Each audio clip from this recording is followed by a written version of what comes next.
Bien, yo creo que decía antes que estábamos en una situación de alerta roja en Andalucía, pero eso lo tenemos que ligar con la situación en la que vive el mundo, que es una situación también de una crisis muy profunda, una crisis que no es una crisis financiera, ni siquiera una crisis económica, que es una crisis de mayor calado, una crisis incluso civilizatoria, pero en la que lo que está en crisis básicamente es el sistema vigente. El sistema vigente que se llama capitalismo, que no, a veces no nos atrevemos a decir cómo se llama, pero es que esto en su momento era algo bastante común. Adam Smith hablaba del capitalismo, porque este es un sistema que está organizado por y para el capital. Y digo que en el mundo estamos en una encrucijada y hay que tomar un camino para construir el futuro. Y ese camino hay que tomarlo teniendo en cuenta que este sistema, que se llama capitalismo, está llegando a sus límites, está tropezando con sus límites. Y ese es el problema que tenemos hoy en el mundo, que el capitalismo está tropezando con sus límites sociales y que el capitalismo está tropezando con sus límites ecológicos. Porque este es un sistema que está construido con principios contrarios a los principios con los que se construye la vida. Es un sistema que está construido en contra de la gente de abajo sobre todo, y que está construido sobre la utilización de la gente como una mercancía. Y mientras se siga utilizando a la gente como una mercancía, pues tendremos explotación del trabajo remunerado cada vez con mayor intensidad, tendremos explotación de la mujer cada vez con mayor intensidad, tenemos una explotación de género y también tendremos una explotación de territorio como el nuestro, en el que tenemos un plus de explotación por ser un territorio periférico. Por eso yo decía antes que no podemos seguir pensando el futuro como una prolongación de funcionamiento de este sistema. Y lo podemos comprobar de muchas maneras, incluso a escala del sistema completo. Pretendemos seguir pensando en la creación de riqueza, pero ¿a qué le llama creación de riqueza en estos momentos el sistema? El sistema le está llamando creación de riqueza en estos momentos a lo que es revender con beneficio, a la especulación. Y se ha generado una forma de hacer dinero que es simplemente especulativa. De modo que la producción, lo que se le llama desde dentro del sistema de producción, ha llegado a convertirse en una especie de mal necesario. Pero a ser posible, prescindamos de ella. Por eso digo que dentro de todo este conjunto de condiciones no tenemos nada que hacer. Tenemos que pensar en construir otra cosa que vaya más en consonancia con los intereses de la gente y que sea más asumible, porque acoja a la vida de mejor manera de lo que lo está haciendo este sistema, que la está deteriorando a un nivel brutal. Y eso significa, pues, una nueva manera de entender la economía. No entender la economía como hasta ahora, focalizando en solamente en lo que se puede traducir en términos monetarios. Que esa es una limitación enorme que tiene la economía, porque se deja atrás muchas dimensiones de lo económico que están ahí, como la social o la medioambiental, y que están ocultas, se hacen invisibles por parte del sistema. Entonces, tenemos que entender la economía de otra manera y también tenemos que funcionar con otras lógicas. Pero todo esto no lo tenemos que inventar, sino que ya está aquí. Lo que pasa es que el sistema lo sigue haciendo invisible. Hay muchas experiencias de funcionamiento con otras lógicas que se están intentando poner en marcha, que se están intentando abrir camino. Claro que son muy complicadas, porque tienen muchas dificultades, digo muy complicadas en el sentido de tener muchas dificultades para salir adelante, porque el sistema las trata de ahogarlas, no les deja espacio, pero se hacen caminos, se hacen huecos como pueden, porque se trata de la supervivencia de la gente. Y cuando se trata de la supervivencia de la gente se busca la vida y se la está buscando como puede, con otras lógicas diferentes a las que tiene el sistema, porque la lógica del sistema no le deja sitio a la gente. Este sistema no tiene sitio para la gente. Y esa construcción de otras lógicas yo creo que necesita de un poder que la haga viable, y ese poder tiene que ser un poder político, como decía Carlos.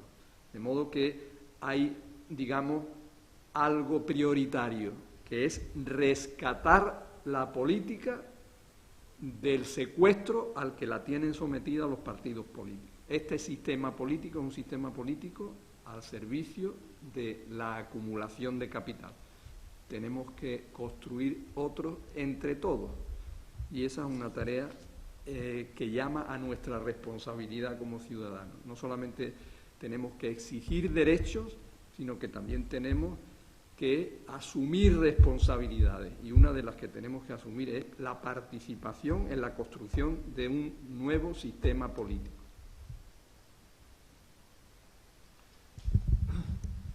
Sí, bueno, me gustaría hacer ahí algunas aportaciones.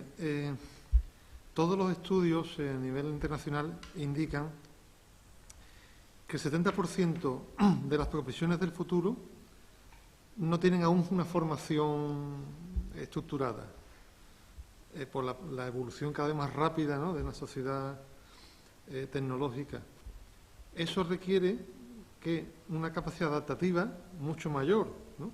Y sabemos desde Darwin, ¿no?, que lo que supone la evolución de las especies, ¿no?, y cómo hay que adaptarse.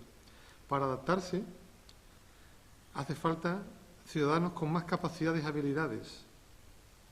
O sea, más personas en Andalucía que sepan hacer cosas y no simplemente que giman un título. Saber hacer. Es decir, la cultura de saber hacer, ya sea manual o intelectual, es primordial. Y, sin embargo, se ha estimulado una sociedad de la titulitis. Y lo que se prima en el mundo de hoy es el saber hacer, que eso permite adaptarse, incorporar nuevos conocimientos. Se ha hablado mucho de lo geográfico, como es lógico, pero estamos en una sociedad del conocimiento donde, igual que lo geográfico ha sido una barrera, hoy en día la sociedad del conocimiento permite liberarse de esa barrera. Pensemos que en cualquier pueblo de la comarca de las Alpujarras o del Andévalo o de la Sierra Mágina, cualquier chico o chica, si tiene wifi o conexión a internet de mínima calidad en su casa o en Guadalinfo o en cualquier centro educativo, puede acceder a una cantidad inmensa de formación gratuita, reglada, de la Sorbona, de Harvard, de Oxford, sin contar, por supuesto, los millones de cursos de pago que existen. Es decir, eso antes no existía, lógicamente. Es decir, cualquier chico de una comarca más deprimida y que no fuera de una familia acomodada que le pudiera pagar los estudios en una ciudad, pues tenía, o sea, el estigma de que se sentía aislado geográficamente. Hoy en día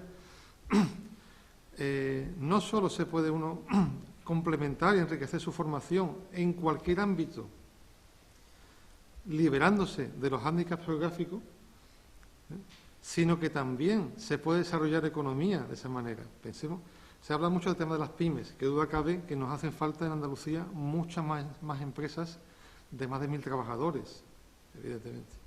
Muchas más empresas como Abengoa, muchas más empresas como Cosentino, evidentemente. Pero es que buena parte del desarrollo de muchos países, tanto en Europa como en otras naciones, también se sustenta y va más con pymes que están plenamente institucionalizadas y que también van creciendo en facturación y en creación de empleo. Y en Andalucía hay muchas. Pensemos, por ejemplo, ¿dónde se compra Sarkozy o Putin los zapatos? En una empresa, en un comercio de Andalucía, masaltos.com, que tiene una pequeña tienda, un comercio de proximidad, sería sector servicio, pero tiene una tienda online en la que venden zapatos con alzas, que es algo de lo que los clientes no presumen y no propagan el boca a oído, porque no quieren que se sepan que son bajitos y que se compran zapatos que les elevan 7 centímetros, Y son zapatos que se venden a 300 euros de promedio. Valor añadido, no es zapato low cost. Venden zapatos a 20.000 personas de 88 países. Y es una pyme, que tiene una página web en 8 idiomas. Turco, japonés, italiano, alemán, inglés, etc. Y es una pyme, son 15 trabajadores. Pues se puede poner muchísimos ejemplos. Eso, lógicamente, no se puede regular ni planificar desde el sistema político, parlamentario, etc. O sea, depende muchas veces de la iniciativa de las personas, que por razones muy diversas ven que hay una oportunidad de desarrollar. Pymes tecnológicas o pymes de servicios que su facturación, el 90% está fuera de Andalucía, cada vez hay más en Andalucía. Y no son esos empresarios a los que se refería Carlos Arena, que tiene razón, que ha habido históricamente una mentalidad de latifundista y de rentista, que sigue existiendo, pero los jóvenes que están creando empresas en Andalucía, la inmensa mayoría, no tienen nada que ver con eso. Es más, sufren ese tapón de esas patronales o ese estamento histórico del mundo empresarial y están creando riqueza a pesar de eso. Y son gente que se está dejando la piel y que no para de viajar y de trabajar a deshora. ¿Por qué? Porque tiene que competir en el mercado asiático, en el mercado europeo, en el mercado norteamericano, con lo cual tiene que tener trabajo y vinculación y correo electrónico y Skype, ¿no? Y contactando con gente de diversos países, diversos horarios. Son gente que se está dejando la piel a pesar de todos los pesares. Y además, a pesar, y yo conozco muchos ejemplos, de un hándicap más, que es que cuando una empresa que tiene tecnología propia, e I+D propio, y es competitiva y se ve que lo que hace es bueno, ya sea en energías renovables o en otros sectores, le preguntan, siendo que es española, dónde está, ¿no?, radicada, y no le dice que de Madrid a Barcelona, genera descrédito. Muchos ocultan que son empresas de Andalucía, su sede está mejor en Sevilla o en Málaga o en Córdoba. ¿Por qué? Porque eso les resta credibilidad. Eso es lo triste. Y esa gente está creando riqueza en Andalucía. Mucha. Pero pensemos cómo hay que diferenciar entre facilitar desde el sistema las condiciones para el desarrollo y entorpecer. Daniel López Riduejo, que tiene una empresa de software libre con sede en Silicon Valley, ¿no?, y en Andalucía, y es un chico de Sevilla, es un prototipo de joven andaluz. Consiguió una beca Erasmus, estuvo en Dinamarca, en la universidad, y luego consiguió una estancia en Stanford, en California, y creó una empresa de software cuando volvió a su casa. Una familia de clase media, baja. En aquella época, en la Junta se proclamó que, como estábamos entrando a la sociedad de la información, había que favorecer la creación de empresas tecnológicas y de informática. Muy bien. ¿Qué es lo que se hizo? Una política equivocada en la que se fomentó que hubiera empresas que trabajaran para la Junta de Andalucía. Y evidentemente el mercado del mundo de la informática no es un gobierno.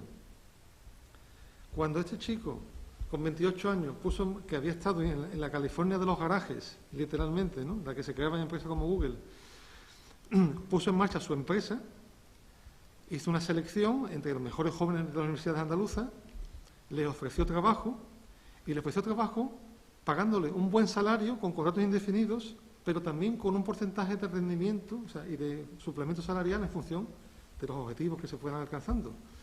La inmensa mayoría rechazó ese ofrecimiento, siendo chicos con un gran expediente y con 22 años. ¿Por qué? Porque había empresas paralelas que trabajaban solo para la Junta de Andalucía, que daban un sueldo y la función era repicar códigos.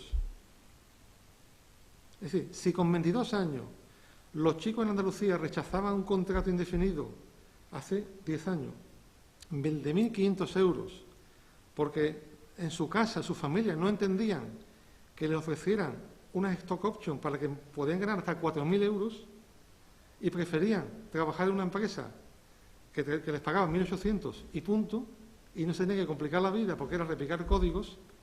¿Qué se estaba consiguiendo?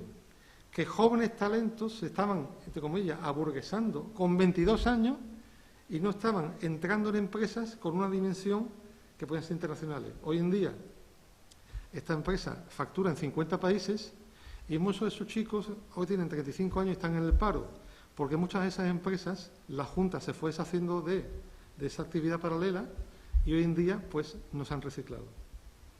Pensemos en la diferencia entre facilitar o crear economías que son pan para mañana. Y no olvidemos lo siguiente, ya para terminar. Hay ciertos ámbitos de infraestructuras en Andalucía en los que no estamos mal comparados con otros países europeos. En kilómetros de autovía, en polígonos, pabellones, en palacios de congresos, es decir, en parques tecnológicos, supuestamente sobre el papel, en muchas cuestiones de infraestructuras, no estamos tan mal. Sin embargo, ¿por qué eso que supuestamente era la palanca del desarrollo no lo está haciendo en muchas provincias y en muchas comarcas? Porque el objetivo era construir, no era aprovechar, no era planificar.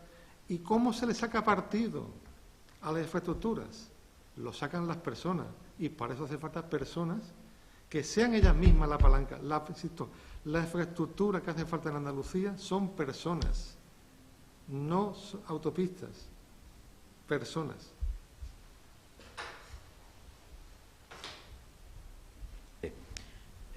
El modelo capitalista, decía el profesor Delgado, efectivamente es un modelo que viene siempre tropezando en la misma piedra, al final en detrimento de las personas, está clarísimo.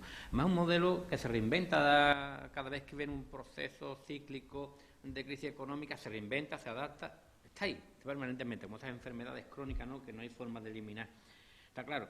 Ante eso vemos cómo los poderes políticos, los que administran los países, y desgraciadamente el modelo será mejorable, cambiable, no sé qué, pero en definitiva siempre habrá un poder político que determine, sigue regulando para que el modelo capitalista perviva, permanezca y mantenga siempre el mismo objetivo, que es enriquecerse y seguir explotando los de abajo. De hecho, incluso las últimas reformas que se han hecho en el mercado de trabajo nunca ha ido pensando en las personas, ni en la economía, ni en la mejora de la sociedad, sino ha ido pensando siempre en que los que hoy no están ganando mucho, mañana continúen ganando más, siempre en base a esa explotación casi esclavista que hay de los trabajadores y de las trabajadoras. Creo que está clarísimo, ¿no? Yo creo que se ha diseñado pensando siempre en el beneficio de los que manejan el poder económico, que es clave y determinante en todos los países.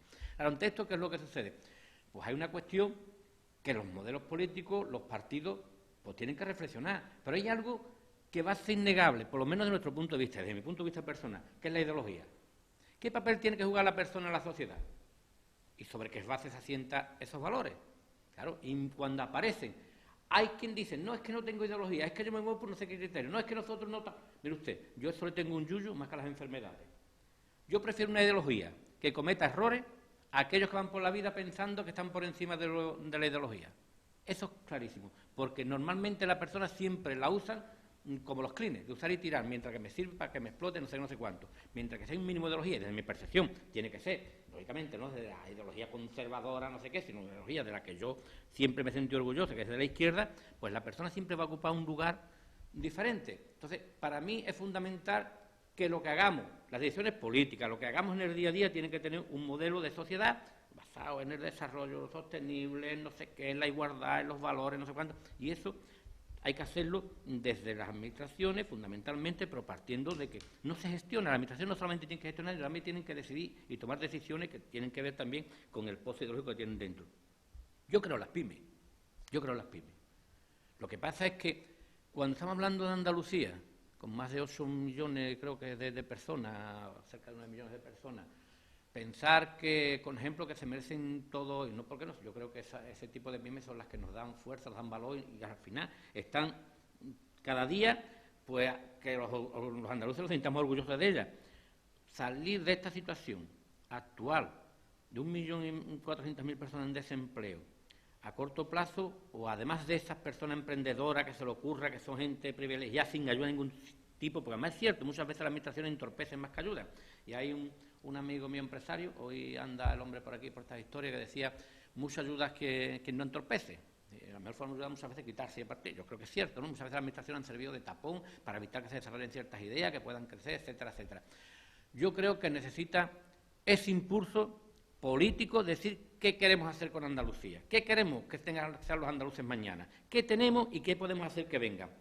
y además de las pymes, que pueden cubrir un espacio muy interesante, lo digo casi vital. Lo mismo que decimos del turismo, es que hay que eliminar el turismo para que Andalucía desarrolle. No, el turismo tiene que jugar su papel, muy interesante, que tenga unos ciclos más alargados, menos alargados, más fuertes, menos fuertes, pero tiene una actividad que va a generar recursos, que genera empleo, que genera riqueza. El campo, la agroindustria, pero también necesitamos esas otras empresas de base tecnológica que tengan una perspectiva mayor o por lo menos crear esas sinergias capaces de competir con otros países, donde nuestros productos se puedan vender, se pueda recuperar ese valor añadido, etcétera, etcétera. Así que tenemos que dar un paso más allá y ese paso o se planifica bien entre el conjunto de la sociedad y los poderes políticos, los poderes administrativos, o más lo vamos a llevar.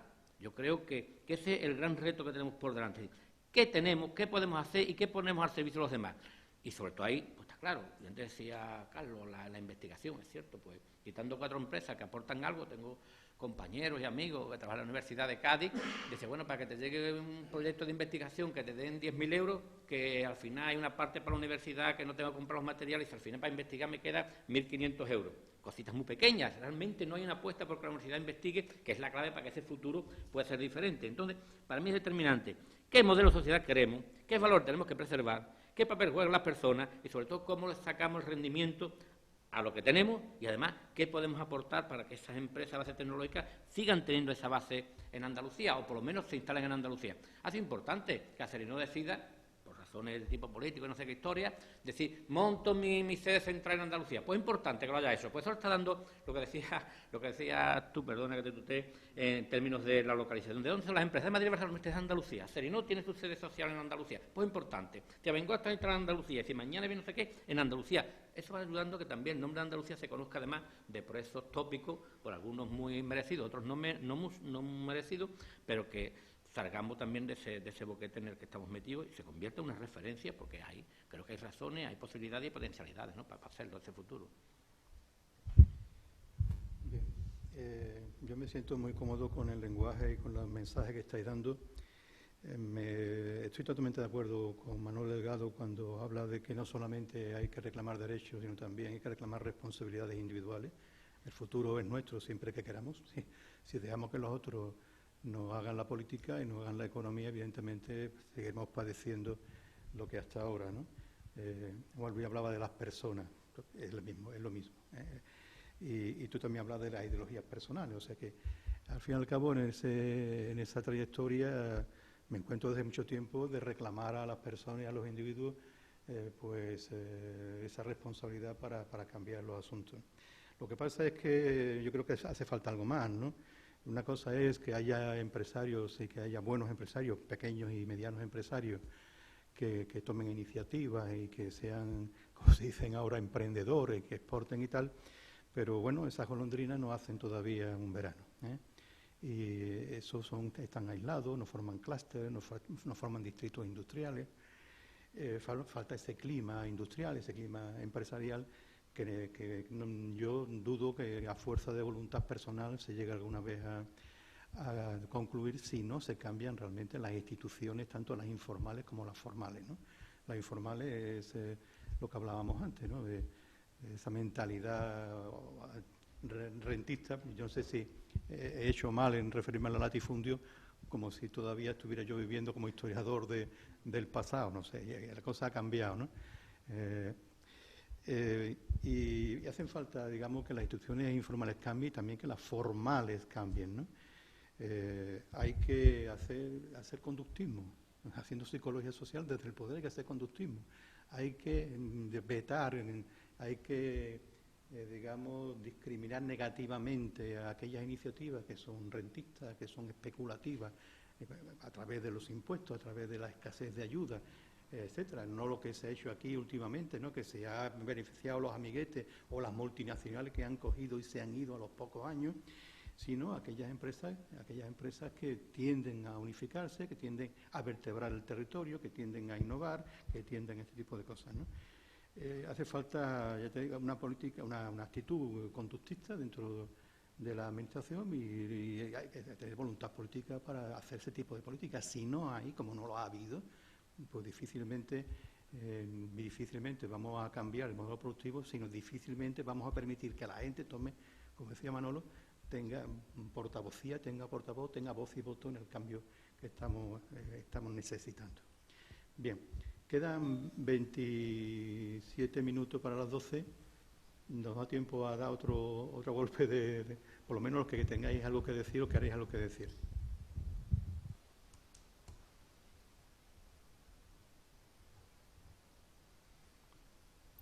Bien, para continuar lo que estaba comentando Carlos, fundamental el tema de la participación, porque lo que construyamos en el futuro tiene que ser construido entre todos. Pero claro, si construimos algo entre todos, va a ser algo que nos convenga a todos, en el sentido de que lo que construiremos entre todos será algo a nuestro favor. Y si queremos construir algo a nuestro favor, pues tenemos que pensar en que las formas de organizarnos que han estado predominando hasta ahora no nos valen, porque todo esto está organizado en nuestra contra, repito. Y eso quiere decir que nos tenemos que afanar por encontrar otras maneras de organizarnos. Nuestra situación, la situación económica de Andalucía, es en gran medida el resultado de profundizar en la mercantilización de la vida. Y ahí es donde estamos participando en el sistema, desde ahí, desde esa profundización en la mercantilización de la vida. La lógica mercantil es la lógica del sistema. Esa lógica no nos conviene, porque es una lógica contraria a la vida. Nosotros tenemos algunas ventajas para poder construir algo diferente. Y tenemos algunas ventajas porque somos un pueblo que ha tenido una historia que no se parece exactamente o que no es asimilable a la historia del norte. Nosotros, por poner un ejemplo así muy sencillito y muy claro, nunca, a pesar de que el compañero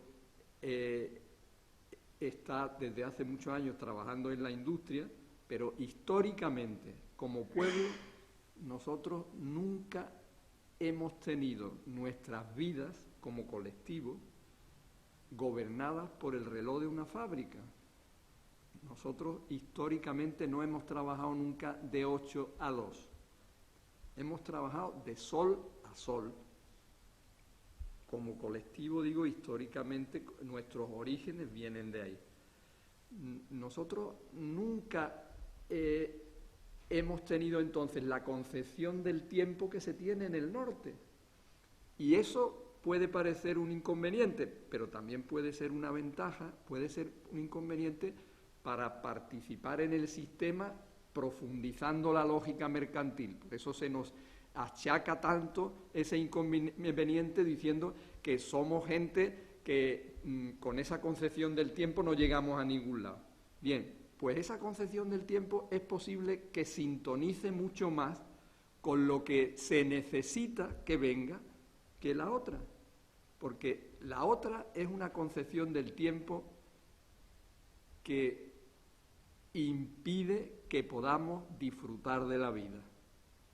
Y la nuestra, que va más con los ciclos de la naturaleza, es una concepción del tiempo mucho más a favor de la vida. Y como eso podía poner otros muchos ejemplos, es que no nos conviene profundizar en lo que el sistema nos ofrece. Para construir el futuro nosotros podíamos hacer una relación de cuáles son las características que tiene hoy en la globalización el sistema. Y hacían, por ejemplo, la distancia. Este sistema es un sistema que crea distancia. Nos tenemos que comer una manzana que viene de Chile. Bueno, pues digo que si queremos construir un futuro que tenga futuro, nosotros bastaría con que le diéramos la vuelta a todas las características que el sistema nos ofrece. Y cuando leemos distancia, pues pongamos al lado proximidad. Y así podremos disfrutar de una riqueza que esté cerca de nosotros, no de la riqueza que se acapara en manos de unos cuantos y de la que a nosotros solamente nos pueden tocar las migajas. Si seguimos insistiendo en la mercantilización, en reclamar empresas que funcionen con la misma lógica del sistema, siempre vamos a ser los que recojamos las migajas. Tenemos que pensar en otra cosa.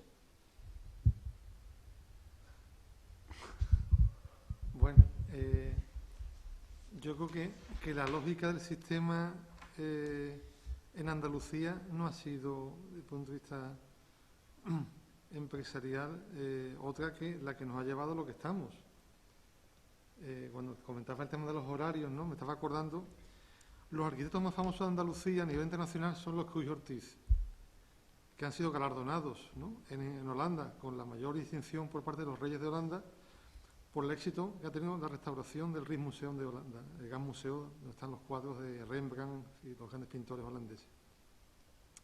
Ellos son 25 personas en plantilla. Tienen una oficina en Sevilla, la principal, y una subsede en Ámsterdam, no solo por este proyecto, sino de hace muchos años. Su horario de trabajo es de 9 de la mañana a 5 de la tarde. Ya sea, y están haciendo proyectos simultáneamente para Basilea, Lugano, México y varias cosas en Andalucía. Es decir, horario no es de esclavitud ni de explotación, sueldos buenos, I+D, y están en sintonía con las dinámicas de los países más desarrollados. Yo creo que eso es lo que por lo que tenemos que abogar. Lo contrario es, como se decía, la economía sumergida de los invernaderos en Almería. Eso sí es la Andalucía tradicional y habitual.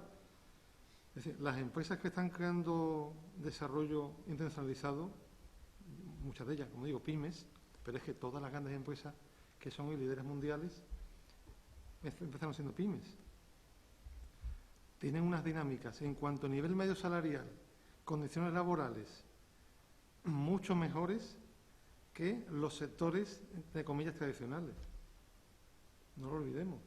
Porque además muchos de ellos son jóvenes que han estado de Erasmus en otros países, es decir, que han visto no solo la vida convencional en Andalucía, sino que tienen elementos de comparación que no tenían los jóvenes de hace un siglo, que o emigraban con la maleta, como mis padres cuando se fueron a Suiza hace 50 años, o emigraban con la maleta o punto, sino que tienen una idea del mundo en la que pueden ir, pero también pueden volver, y pueden comparar y se relacionan. Y entonces intentan hibridar las calidades de vida que puede aportar Andalucía y su propia tierra con lo mejor que conocen en otros lugares. Eso es lo que están intentando muchos jóvenes, en un contexto competitivo muy difícil, porque, insisto, tienen que luchar no solo con la dificultad de ser menos creíbles por estar en Andalucía, sino la dificultad de que los sistemas y los estamentos en Andalucía son un tapón. Es por eso me refería a un sobreesfuerzo. Porque no, o sea, y lo contrario no significa que haya que subvencionarlos, no. La subvención muchas veces es un narcótico que lo que hace es no estimular el desarrollo, sino lo que hace es conformarse. Pongo un ejemplo para terminar. Uno de los potenciales de Andalucía es el sector cultural, evidentemente. ¿Por qué no existe aquí una empresa cultural tipo Circo del Sol? El Circo del Sol eran teatreros de calle, como hay tantos en Andalucía. Es decir, no lo creó ningún gobierno. En Canadá, en Montreal, no se le ocurrió a ningún alcalde, a ningún presidente del gobierno decir, no, hay que crear una compañía de arte escénica que sea líder mundial. Fueron gente que era una compañía de teatro de calle. Y ahí, así empezaron. ¿Hay potencial en Andalucía? Sí. Aquí hay mucha más creatividad que en Aragón, que en Galicia, etcétera. ¿Qué sucede? Que se ha fomentado que incluso circuitos culturales, entre comillas, o sector cultural provincializado. En todo, arte escénica, artes musicales, literatura, exposiciones. Y no es así. Sin embargo, hay gente que va en otras dinámicas en Andalucía. El Museo Nacional de Omán lo han ideado y realizado todos los contenidos empresas andaluzas. Facturación 30 millones de euros.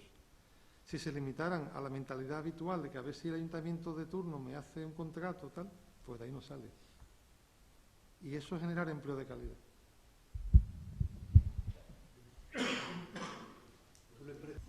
Muy brevemente, echando paso a la memoria, recuerdo en mis investigaciones que uno de los problemas graves que ha tenido la historia de la economía andaluza y sigue teniendo son las barreras de entrada al capital. Aquí hemos tenido una dualidad tradicional entre una oligarquía que tiene todos los recursos de capital, de poder intelectual, de capital social, etcétera, y que ha puesto barreras de entrada a que la gente se desarrolle, ¿no? Pues todavía de esa cultura de ponerle barreras a que la gente se desarrolle, lo que se podría decir que de barreras a que la gente tenga, digamos, una capacidad, una igualdad de oportunidades, que es un término antiguo, pero que yo creo que sigue siendo muy vigente, una igualdad de oportunidades, yo creo que sigue estando vigente, y hacen falta cambios institucionales para que la gente, digamos, tenga toda la capacidad para explotar todas esas capacidades que tú estás diciendo, culturales, por ejemplo. ¿Qué pasa con el flamenco? ¿Qué pasa con el flamenco? Que es un producto un producto que se puede, digamos, universalmente conocido, que está mal explotado. Pero en fin, no voy a entrar en la casuística. Por tanto, cierro aquí. Yo creo que para mí, al menos, la conclusión es que hay que abrir las puertas. Hay que abrir las puertas a la iniciativa privada y colectiva, porque el capitalismo no solamente es un capitalismo privado, puede haber un capitalismo colectivo, ¿por qué no? Los utópicos lo decían en el siglo XIX. Los primeros revolucionarios del siglo XIX no decían vamos a la estatalización o vamos a la sovietización, eso fue un siglo después. Hablaban de un capitalismo colectivo, hablaba de cooperativismo, habría de economía social, de mutualidades. Yo creo que, dado la situación actual de esa acaparación por parte de las oligarquías a nivel mundial digamos, de los beneficios, creo que aquí en Andalucía yo creo que hay una cultura, hay que cultivarla y hay que encauzarla también, ¿no? Porque, pero yo creo que estamos también todavía queda mucho que hacer, digamos, en la creación de ese capitalismo colectivo, de esa igualdad de oportunidades, que yo creo que puede ser una de las alternativas. Bien, bueno, yo sigo pensando claramente que Andalucía tiene un número importante de oportunidades y de cartas que jugar en el futuro, que es necesario que se haga ese esfuerzo colectivo de repensar qué queremos para Andalucía, cómo podemos hacerlo. Estoy también de los convencidos de que desde las administraciones se puede jugar un papel determinante, ya digo, no de tutela, no de dirección, no de encorsetamiento, sino de facilitar que Andalucía pueda tener ese futuro, y sobre todo porque, dado la situación social que tenemos, y aunque tengamos, todo el mundo nos movemos en una cierta utopía, yo todavía, si no, no estaría en esto metido, tengo una cierta utopía, ¿no?, por transformar la sociedad, creo que merece la pena hacer ese esfuerzo por intentar de que haya unos rayos de esperanza, de futuro a esta ciudadanía, sobre todo a esa que no tiene salida, esa que está ahí con diferentes edades, diferentes generaciones, que lo están pasando mal, sobre todo también esos que tienen ilusiones, que nacen y salen de las universidades, que ven como en Andalucía tienen escasas posibilidades, o se les contrata de becarios, que el contrato ya sabemos que es lo que hay, explotación pura y dura de becarios, hasta que encuentre una salida en el exterior, no sé cuánto, pero desgraciadamente para pocas personas con lo que el mercado necesitaría. Entonces yo sigo pensando que desde la participación, siempre creo en ella, pero también desde el concepto del valor de la persona, hay que apretar a las administraciones, hay que apretar a los que manejan el poder real en esta comunidad nuestra, para que comencemos a diseñar ese futuro diferente. Andalucía necesita de industria, necesita desarrollar la agroindustria, mantener lo que tenemos en el turismo. Sí que hay cosas que ya están en marcha, simplemente apostar por ideas que hagan viables, que generen una serie de factores muy relacionados con los valores de las personas, etcétera, etcétera. Pero sobre todo, lo que no podemos tener es ese tran-tran de pensar, como se decía en su primera intervención también el profesor Delgado, de que el futuro se va a jugar con los planteamientos de hoy y con los planteamientos de ayer. El futuro se juega con otros planteamientos, pero sobre todo intentando poner esos cimientos para que sea diferente. Soy un convencido de que a partir de la industria se generan muchas actividades, incluso el desarrollo personal, porque lo demás, mantener la esclavitud, mantener elementos muy relacionados con la supervivencia permanente, sea con el jornal pelado, sea con la economía sumergida, sea con el que se busca la vida, creo que eso es muy difícil y esta sociedad no se lo merece. Soy de los convencidos que esto tiene salida siempre que nos pongamos en marcha y a que apostemos realmente porque se le dé valor a lo que tiene Andalucía, que tiene muchas cosas que desarrollar y muchos elementos que poner en juego y muchas cartas que jugar, pero que hay que jugarlas rápido porque la sociedad no puede estar aguantando tanto tiempo con esta situación. Pues muy bien, son las 12:10, hemos cumplido el horario de sobra. Agradeceros que hayáis sido breves, concisos, y las aportaciones me han parecido realmente excelentes. Yo creo que la van a disfrutar la gente que nos vea dentro de unos días. Gracias al profesor don Manuel Delgado, por su brillante actuación, por su presentación, a Luis Pavón, don Juan Luis Pavón, por ese bagaje que tiene de los conocimientos de lo que está haciendo en el día a día, que ojalá fuera realmente conformar una nueva, yo creo que una nueva clase empresarial, que se pongan, tú me decías, se están poniendo ya de acuerdo, al margen de la CEA, se están poniendo de acuerdo para hacer una especie de lobby empresarial renovado, a ver si realmente eso es posible. A Manuel Ruiz Bonite también por su participación, y nada, y nosotros despedirnos hasta la próxima, dentro de un tiempo que tocaremos dentro del ciclo de pensar el futuro de Andalucía,